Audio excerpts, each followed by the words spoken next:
सबसे निवेदन है, कृपया करके इस लाइव को ज्यादा से ज्यादा शेयर कर दें ताकि सब तक ये लाइव पहुंच पाए और सब लोगों तक इस लाइव की बात भी पहुंच पाए। आज हम बहुत अलग अलग तरीके से ये देखने का प्रयास करेंगे कि आखिर जो कोरोना वायरस है ये किसने, कहां से चला, किसने किया, किसी की साजिश है नहीं है, सारी बातों पर बात करेंगे। समझाने के लिए दिखा रहा हूं, लेकिन आपको डराने के लिए समझ में आए तो डराने के लिए समझ लीजिए। डर जाइए, बहुत जरूरी है। अब आपको डरने की जरूरत है, क्योंकि जिस तरीके से भारतीय रिएक्ट कर रहे हैं ये बहुत ही भद्दा तरीका है, बहुत ही घटिया तरीका है, बहुत ही बिल्कुल जाहिल तरीका है जिस तरह से भारतीय रिएक्ट कर रहे हैं। और बड़े शर्म की बात है कि इसमें पढ़े लिखे लोग। और अगर आप देखना चाहते हैं कि कोरोना की हालत क्या हुई है बाकी देशों में, तो जरा इसको देख लीजिए। ये तस्वीर अब आपके सामने है और इस तस्वीर को आंखें फाड़ फाड़ कर देख लीजिए। इस तरफ लाशों की लाइन लगी हुई है, ये लाशों की लाइन लगी हुई है और ये उसके बाद क्वारंटाइन हो रहे हैं। ये देखिए ये पूरा पैक कर दिया गया है, पूरा पैक कर दिया गया है। ये चाइना का इलाका है, ये चाइना की स्थिति, जो चाइना में जो हुआ था। अभी हम थर्ड स्टेज में पहुंचे नहीं, अभी हम सेकंड स्टेज में। देखिए इसको समझिए, थर्ड स्टेज में नहीं पहुंचे। ये सेकंड स्टेज और थर्ड स्टेज के बीच की स्थिति है। क्या हम इसके लिए तैयार हैं? और ये अगर आप सोचते हैं कि ये किसी दूसरे की लाश है, तो आप ये समझ लीजिए ये आपके घर वालों की हो सकती है, आपके मोहल्ले की ये स्थिति हो सकती है, आपकी बिल्डिंग, आपके फ्लैट की ये स्थिति हो सकती है जिसमें आप रह रहे हैं इस वक्त। और इनमें से ही कोई आपका परिजन हो सकता है, आप खुद भी हो सकते हैं, आपके बहुत जैसे आप प्यार करते हैं, आपके सुपुत्र वो भी हो सकते हैं, आपकी बेटी, आपके पिता, कोई भी हो सकता है इसमें। इसलिए इस तस्वीर को देखिए और इस तस्वीर को अपने जहन में उतारिए और बेवकूफियों की हद जरा बंद कर दीजिए। जो एक लगातार जो बातें सुनने में आ रही है, अरे कुछ नहीं होता, हमारे यहां नहीं होगा। क्यों भैया? आपका रिश्तेदार है कोरोना वायरस, या आपसे ये पूछ कर आएगा, या वो रुक जाएगा? नहीं, भारत है, मुझे रुकना। और इसकी दर्दनाक मौत इतनी दर्दनाक होती है कि कोई आपको हाथ भी नहीं लगाता। वो भी जरा एक बार देख लीजिए। सॉरी, उस मौत को भी मैं आपको दिखा दूं। ये है वो मौत, और इस मौत को आप ध्यान से देखिए। अभी मरा नहीं है ये आदमी, जिंदा। और ये देखिए प्लास्टिक के इसमें ये पूरा पैक्ड है। और ये ग्लव्स है, हैंड ग्लव्स। ये अलग अलग जगह हैंड ग्लव्स लगाए गए। ये इसलिए लगाए गए कि अब इसको खोला नहीं जाएगा, इसको पैक कर दिया गया है। ऑक्सीजन की एक नली अंदर दे दी गई जिससे सिर्फ ऑक्सीजन जाएगी। और जो कुछ करना है इधर से हाथ डाल के करेंगे। ये डॉक्टर्स को जो कुछ करना हो इधर से हाथ डाल के करेंगे। इसको कोई छुएगा नहीं इस व्यक्ति को। अब इतनी बुरी स्थिति है।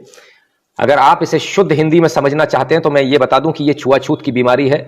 जिस प्रकार से आप किसी भी मुर्दे को कंधा देने के बाद आप लौटते हैं और आप कहीं छुलते नहीं है, टच नहीं होते हैं, उसी प्रकार से आपको कोरोना वायरस में उससे भी 10 गुनी ज्यादा आपको प्रिकॉशन लेनी है। प्रिकॉशन के बारे में आपको सबको पता है क्या करना है। किसी से छुलना नहीं है, टकराना नहीं है। बाहर से आने के बाद सबसे पहले आपको कपड़े अपने एक एक कर शर्ट उतारिए, आपने उसको गोला बना लीजिए, गोला। और वॉशिंग मशीन जो आपके यहाँ सबसे पीछे रखी रहती है उसको मेन गेट पर ले आइए, गोला बनाकर बिल्कुल धीरे से नीचे रख दीजिए। क्योंकि जब आप कपड़े उतार कर डालेंगे, और हम ये मानकर चलेंगे, हर जगह मानकर चलेंगे ये कोरोना वायरस इसमें है। हम जिससे भी मिलेंगे हम ये मानकर चलेंगे कि उस व्यक्ति में कोरोना वायरस है। हम जो भी दरवाजा पकड़ेंगे हम ये मानकर चलेंगे कि उस दरवाजे के हैंडल में कोरोना वायरस है। ये हमें मानकर चलना पड़ेगा, तभी हम इससे लड़ पाएंगे, तभी हम इससे जीत पाएंगे। इसका कोई इलाज कुछ नहीं है। आपके पास तमाम दवाइयां आ रही होंगी, व्हाट्सएप पे तमाम मैसेज आ रहे होंगे, सर कुछ नहीं होने वाला, विश्वास मानिए कुछ नहीं होने वाला। इटली विश्व में, पूरे विश्व में मेडिकल सर्विसेज में दूसरे नंबर पर आता है, दूसरे नंबर पर पूरे विश्व में। लाशों की लाइन लगी हुई है, लाशें भेज नहीं पा रहे। कल 700 से ज्यादा लोग, तकरीबन 800 के आसपास कल मरे हैं। वहां की सरकार दवा चाहकर भी नहीं दबा पा रही। इतना बड़ा आंकड़ा कि वो चाहकर भी नहीं दबा पा रही। कब्रिस्तान खत्म हो चुके हैं, पूरे भर चुके हैं। अब शहरों से बाहर प्राइवेट जमीन सरकार एक्वायर कर रही है, ले रही है, वहां खोदकर गाड़ा जा रहा है। और ये कोई हाथ से काम नहीं हो रहा। इतना मेहनत काम हाथ से नहीं हो सकता। मेहनत समझते हैं, बहुत विशाल का विराट काम, ये हाथ से नहीं हो सकता। मशीनें लगी हुई हैं, तमाम सारी चीजें हैं जो आपको समझने की जरूरत है। इटली जो दूसरे नंबर पर आता था उसका यह हाल हो गया। तब क्या होगा? भारत में क्या होगा? यहां तो बेड भी नहीं है, वहां बेड कम पड़ गए, वहां डॉक्टर्स कम पड़ गए, बहुत लोग कम पड़ गए। मैं जब आपसे कह रहा हूं कि जब आप शर्ट उतारें उसका पुलिंदा बना लें गोल, और उसको बिल्कुल धीरे से रखें। अगर आप वो छुलती हुई बटन्स को छुलती हुई नीचे जाती है शर्ट, तो वो आपकी वॉशिंग मशीन भी संक्रमित हो चुकी। अब आपकी वाइफ या कोई भी घर में से उसको यदि चलाएगा तो वो भी संक्रमित हो जाएंगे। समझ में आना चाहिए।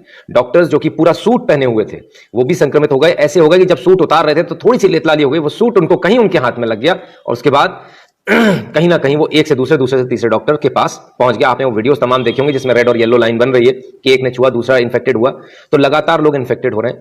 ये स्थिति आप समझ लीजिए, ये जो स्थिति है ये आपके साथ ना हो, ये आपके परिवार वालों के साथ ना हो। इसके लिए बहुत जरूरी है कि आप डरें। इसलिए बहुत जरूरी है कि आप ये तस्वीरें भी देखें।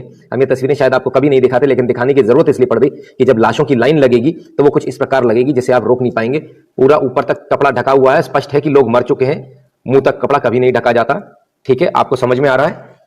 इसको जितने आसानी से आप समझ लें, जिस भाषा में आप समझ लें उस भाषा में समझिए। तस्वीरों की भाषा में समझा रहा हूं ताकि आपको समझ में आए। ठीक है साहब। और कोरोना वायरस कितना भयानक है यह आपको इसलिए जानने की जरूरत है क्योंकि हमारे यहां अभी भी लोग इसको बहुत लाइटली ले रहे हैं। सोशल डिस्टेंसिंग की जिसकी बात हो रही है उसका जरा आप आंकड़ा देखिए किस तरह से होता है। पावर देखिए आप, सोशल डिस्टेंसिंग पहले आदमी को जब होता है 5 दिन बाद 2.5 पीपल को इन्फेक्ट कर चुका होता है। थोड़ा पास से दिखा दूं आपको, अच्छे से देखिए। और 30 दिन बाद जो स्थिति होती है वो होती है 406 लोग। भारत में फिलहाल जो स्थिति है वो तकरीबन 1.5 टू 200% दुगने के हिसाब से बढ़ रही है। और 50% अगर लेस एक्सपोजर होता है, यदि आप लोग घर पर रहते हैं कुछ हद तक, सिर्फ ऑफिस वाले जाते हैं, तब 5 दिन में 1.5 और 30 दिन में सिर्फ 15 लोग इन्फेक्ट होते हैं। ये इस वक्त हमारी स्थिति है। लेकिन यदि अगर आप बहुत अच्छे से लॉकडाउन में रहते हैं, जैसे आज है, एक पर्सन 5 दिन बाद 0.625 पीपल और 30 दिन बाद सिर्फ 2.5 लोग बचेंगे, यानी कि आप इससे बच जाएंगे। मैं कई दुकानों पर गया, दुकानें खुली हुई हैं। आज भी मैं देख रहा हूं जिन लोगों ने कभी भी जो मॉर्निंग वॉक के लिए नहीं निकले, जो लोग कभी भी बाहर नहीं निकलते हैं, उनकी स्थिति यह है कि उन्हें आज मॉर्निंग वॉक की याद आ रही है। कब सुधरेंगे लोग, कब सुधरेंगे? अभी भी समझ में नहीं आ रहा। ये खुद मरेंगे, आपके पूरे मोहल्ले को संक्रमित करेंगे और ये आपको भी मरवाएंगे। ये गारंटेड है, लिख कर लीजिए।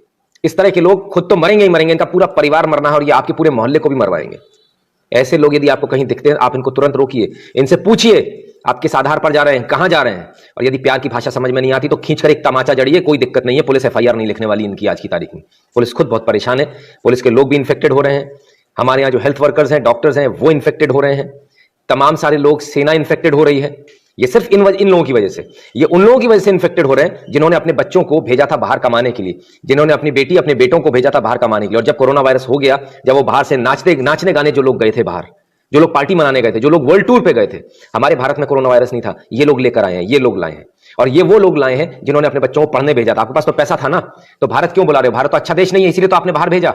भारत के अंदर सुविधाएं नहीं है, भारत बहुत घटिया देश है। हम कहते हैं भारत बहुत घटिया देश है, इसीलिए आपने भेजा था ना बाहर। तो बाहर ही रखो बच्चों को, तुम भी बाहर चले जाओ। तुमको चाहिए ना, तुमको अपने बच्चों के साथ होना चाहिए ना इस समय, क्योंकि संकट की घड़ी है, तो तुम भी बाहर जाओ। उनको यहां मत बुलाओ, आपको यहां बुलाने का उनको अधिकार नहीं है। हमारी जान